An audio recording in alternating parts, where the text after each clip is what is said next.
Hello and welcome. We're going to be looking into this Watts Mill here. I have not looked into this to my knowledge. I did a little pre-reading on this as well as looked up some photos. There's actually several older photos of this mill. So I went ahead and put those aside and we're going to be checking those out. And the only HissStory source that I'm finding that is quick and to the point is this AI overview. Watts Mill, located on Indian Creek at 103rd Street and State Line Road in Kansas City, was a landmark mill established by the Fitzhugh brothers in the 1830s. Later owned by the Watts family, that served as a critical supply stop for wagon trains on the Oregon and Santa Fe trails. After closing in 1940 and being razed in 1949, the area became a historic site and park featuring remnants of the original foundation and millstones along the creek. And before we move on here, I just wanted to re-educate you if you were not aware of what a watt is. A watt is a unit of power measuring the rate at which energy is transferred or converted.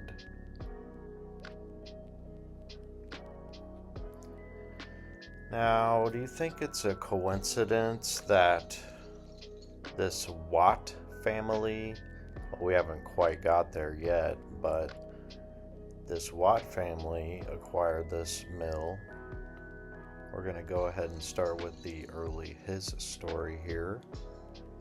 And the construction, the original sawmill, so the purpose of this mill here was a sawmill, what they're saying.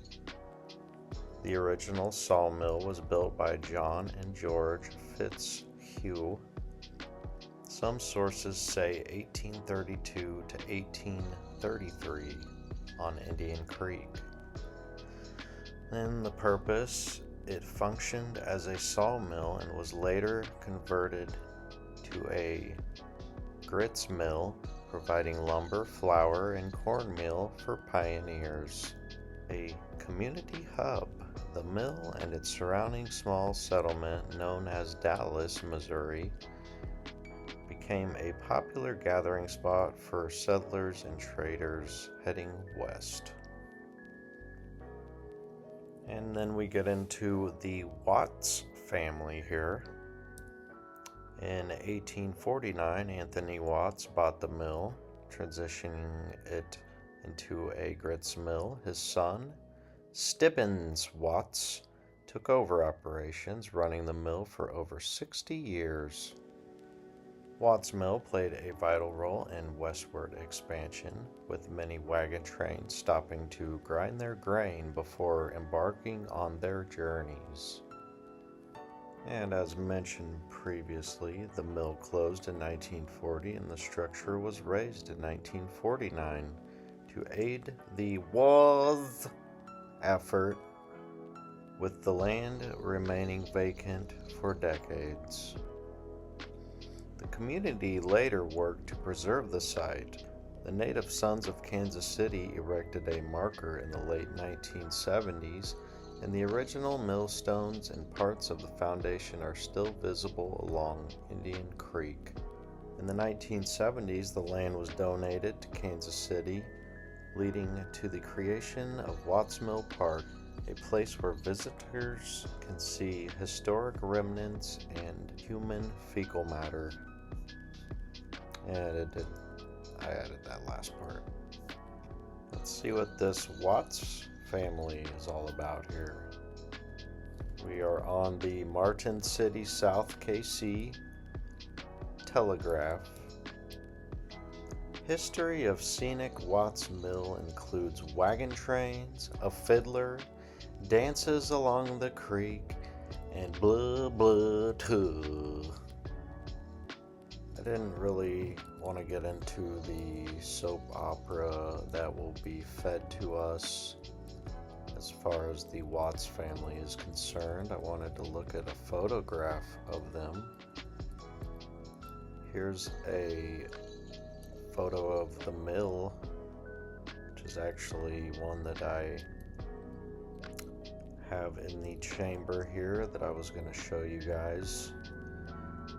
The quality is not great on that one. Oh, there's Stubbins Watts. Was known as the Fiddling Miller. That's right. He was fiddling around as he milled lumber and grain.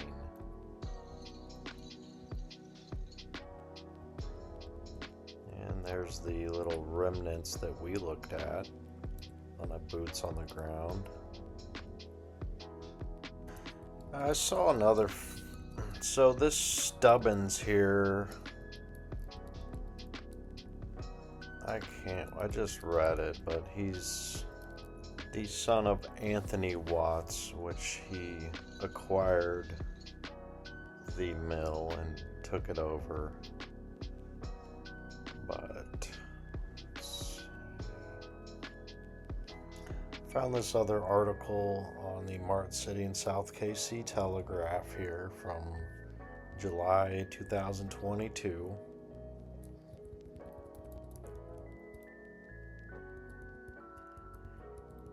And I'm only able to find photographs of Mr. Stubbins here and his wife. And Mr. Stubbins' parents were the original owners of this mill. And I can't find anything on them. But here he is once again. Maybe this is the same photo we just looked at. Or maybe he's just fiddling around again. But anyways, there's another old photo of the mill. Let's go ahead and take a look at this if I can get you zoomed in here.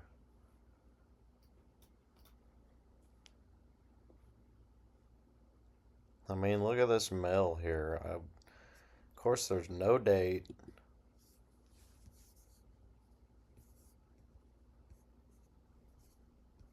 Yeah, we might have to wait till I pull up the photos that I've got saved. But this thing already looks in disrepair in this photograph. And quite frankly, it looks as though what you're seeing here, all this wood crap nailed together, barely, is the type of stuff that we build.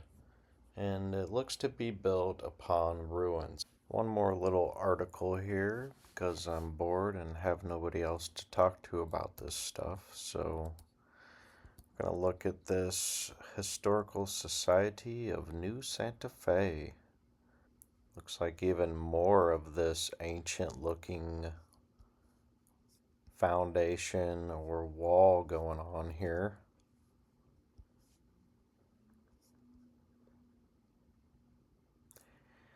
And no date.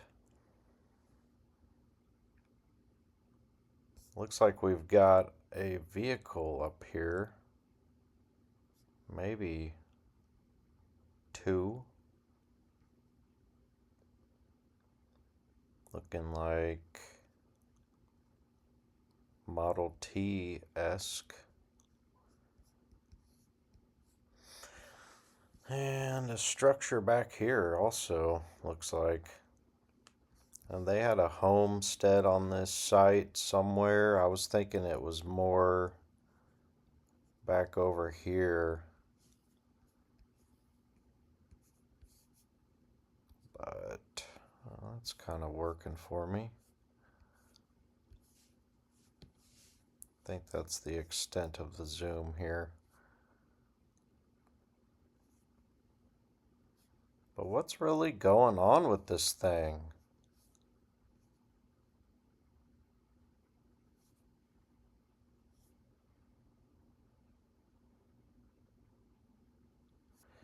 They got a timeline going on here as well. Something that was interesting or that stood out to me is, where did I see that? Edgar Watts marries Flora Boone, great-great-granddaughter of Daniel Boone. Another caricature of his story, I'm sure. This looks like we got a view of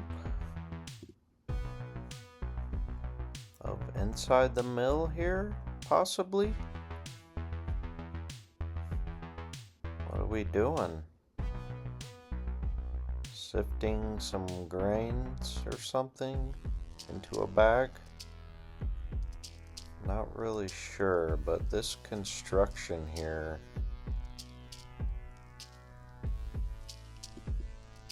definitely looking like something we would throw together.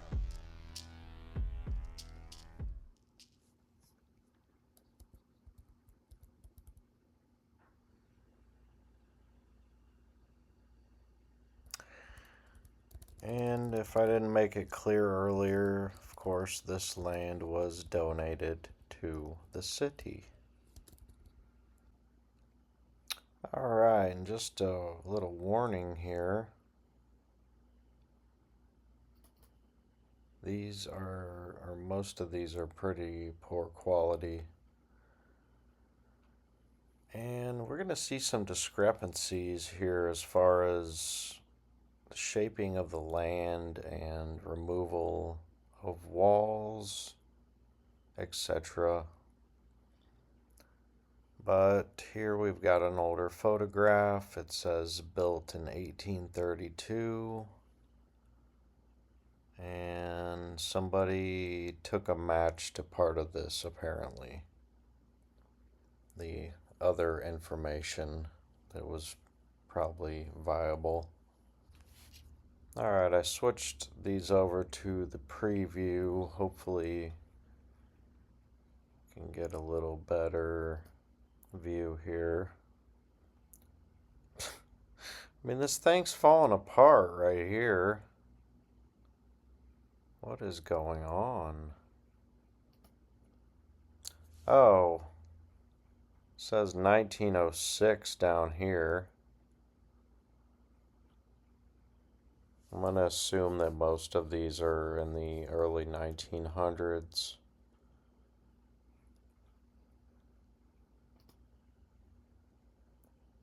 Another view, a little bit of the bridge over here.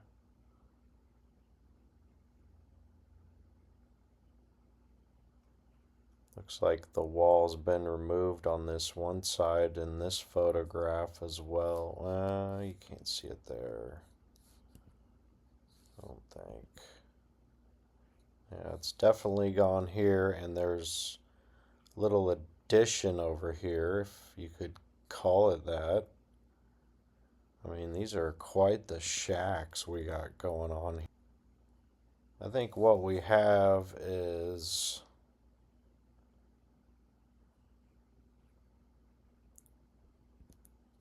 some people probably stumbled upon this area, threw up what they could so that they could claim it, is what it looks like. I mean, so built in 1832, 74 years. I guess, if it was just really severely unmaintained, I guess it could look like this in 74 years.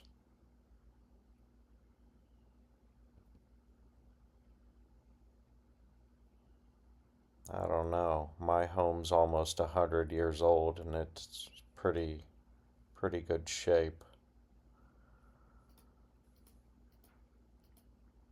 This one's probably not even worth looking at. Yeah, we can't see nothing there. Here's a colorized, and this one's been altered to where you can see it a little bit better. The man in the cowboy hat just watching the water flow as opposed to the grass grow.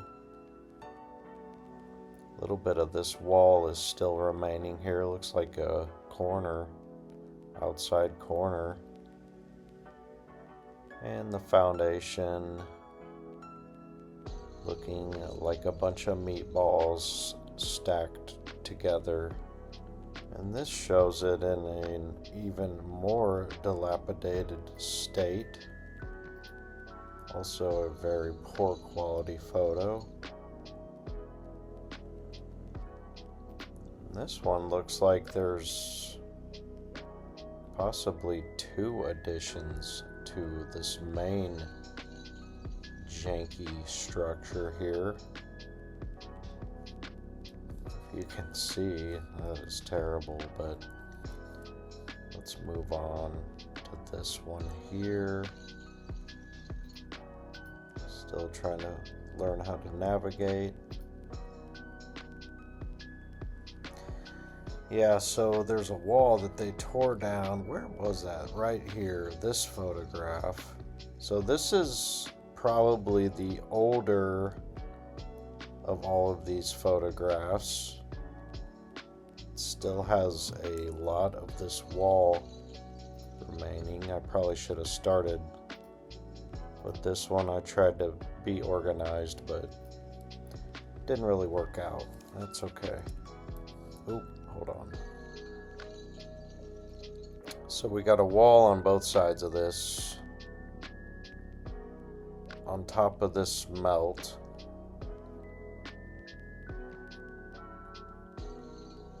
Looks like there's a little opening down here as well. Also under the structure.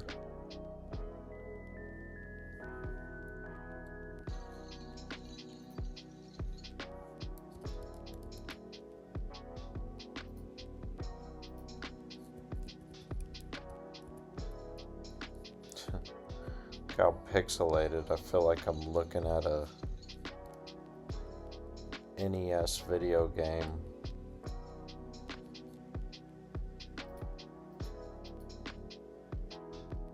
And again, those 2 vehicles up here. So, yeah, obviously assuming early 1900s here. And here's another interesting one. Get a little better view of this wall on what would be the right side of this structure. Dang it.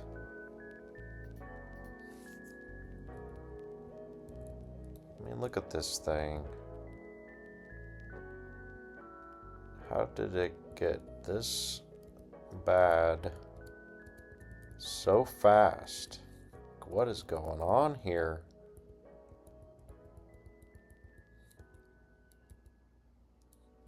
Doing a little fishing. I've yet to see anybody working at this mill. Everybody's just fishing and fiddling and knitting and, you know. Here we go.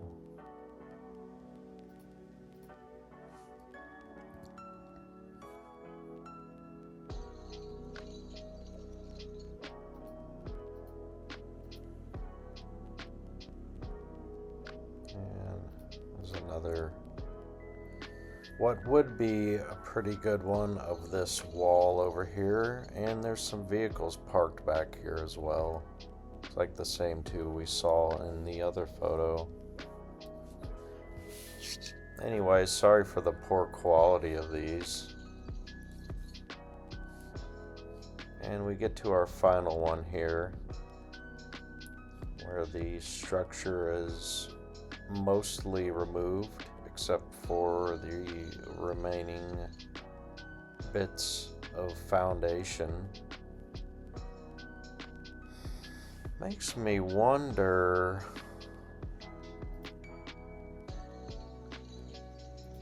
this looks like the same outside corner we were seeing on the right side. And I'm saying right side as if you're looking out the front door or whatever of that structure. It would be to the right side, which would mean the structure would be sitting here in this area, I guess supported on this bit of ruins here. But it looked like there was water flowing out either the side or...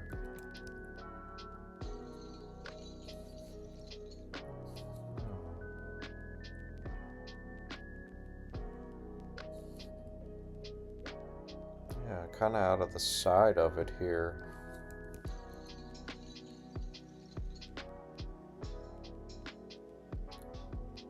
Not really sure. I don't know, these photos are funky. Kind of wondering if a couple of them aren't like inverted or something. It's very bizarre. Anyways, this water, where is this water coming from here? Because if we're assuming this is that outside corner that we're seeing here, and then this is the new little strip mall. Looking at the few automobiles up here, this looks like maybe the late 80s.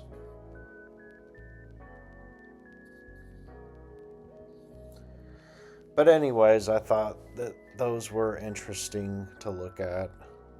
Kind of several different stages of destruction.